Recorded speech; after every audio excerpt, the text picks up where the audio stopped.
ini sih masih ngerjain aku. Hai guys, Hai. aku mau ikut minjem dong. Boleh. Hari ini aku mau sharing santai nih sama kalian tentang gimana sih caranya kita sebagai mahasiswa itu bisa tetap sehat, baik fisik, mental maupun reproduksi juga. Karena percaya atau enggak, kebiasaan kita sekarang ini akan berpengaruh banget kalau suatu hari kita jadi ibu. Bentar, ini aku kasih listnya ya. Sambil kita bahas. Oke, aku lihat dulu. Mantap,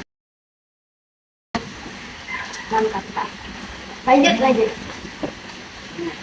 Sebenarnya kita di usia 18 sampai 24 tahun ini tantangannya lumayan banyak ya. Kita itu dikejar tugas, aktivitas mahasiswa, organisasi, kadang masalah keluarga, masalah pertemanan, malah tidur pun suka berantakan. Akibatnya kita jadi gampang lebih capek, terus stres juga. Terus pola makan itu juga nggak jelas. Ada yang kadang sarapan enggak, kadang cuma makan seminggu sekali. Terus bahkan kita juga sering jajan makanan yang cepat saji kan karena kita terburu-buru. Menurut kalian apa sih tantangan yang paling terasa selama kalian kuliah?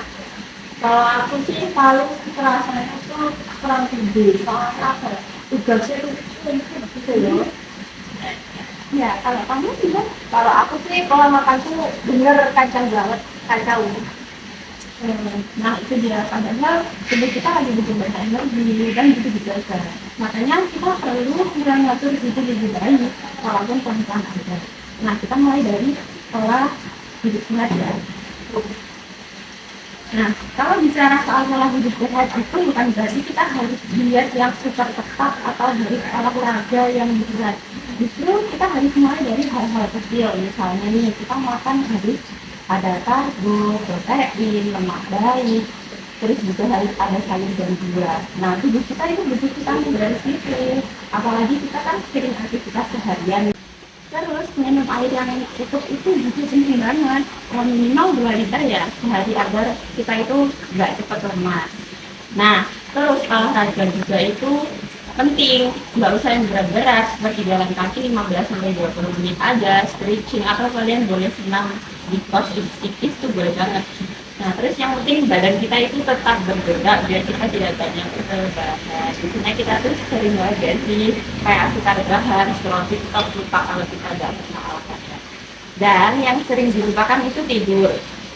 Nah, tidur itu bisa banget cukup bantu imun tubuh, hormon dan mood kita itu biar stabil.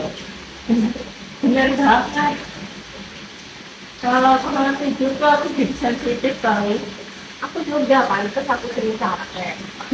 Iya, tubuh itu memang harus istirahat cukup supaya mood, hormon kita semua itu membaik. Nah, sekarang kita masuk ke kesehatan yang ya. Ini penting banget, tapi banyak wanita yang mengabaikannya itu ya karena dianggapnya harus sepele, ini bukan hal yang sepele ya.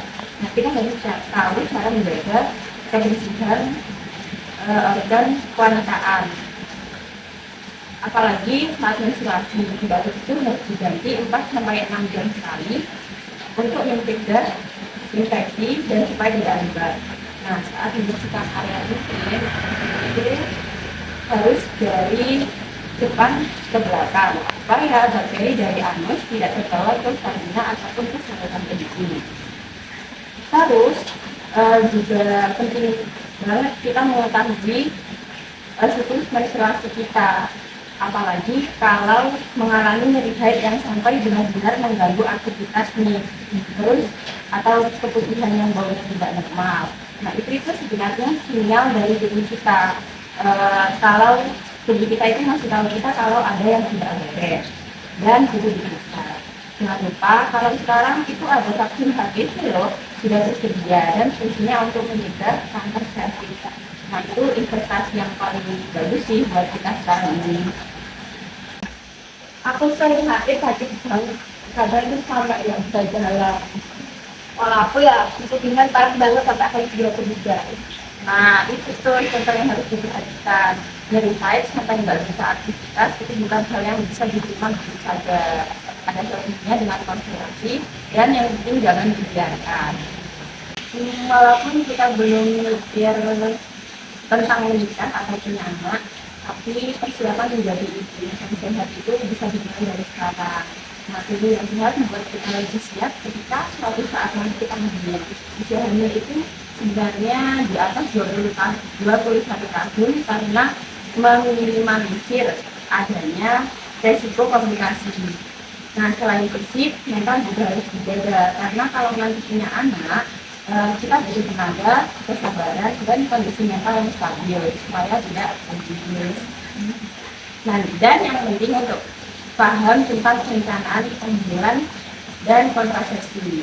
Bukan untuk sekarang, tapi supaya nanti bisa mengetahui kapan siap punya anak dan jarak kehamilan yang baik itu seperti apa. Jadi sehat sekarang itu memang buat masa depan juga ya. Iya, benar banget, semua itu saling berkaitan. Nah, sekarang di Liquid ini ada kolom kecil buat nulis komitmen. Coba tulis 2-3 kebiasaan kecil yang ingin kalian mulai. Misalnya tidur lebih cepat, atau makan teratur, atau olahraga berapa kali per minggu. Yang realistis dan bisa kalian lakukan. Oke, aku mau coba tidur sebelum jam 11 dan juga minum lebih banyak air. Oh, aku pengen olahraga rutin dan makan yang benar. Wah, keren ya. Yang penting konsisten, kita mulai dari sekarang. Terima kasih ya guys, kalian sudah mau ini. Aku harap ini kita itu sama-sama aware sama kesehatan kita karena kesehatan kita itu buat investasi kehidupan kita. Semoga setelah ini kita bisa memulai hidup sehat lancar. Makasih juga ya, penyampaiannya. Terima kasih. Terima kasih.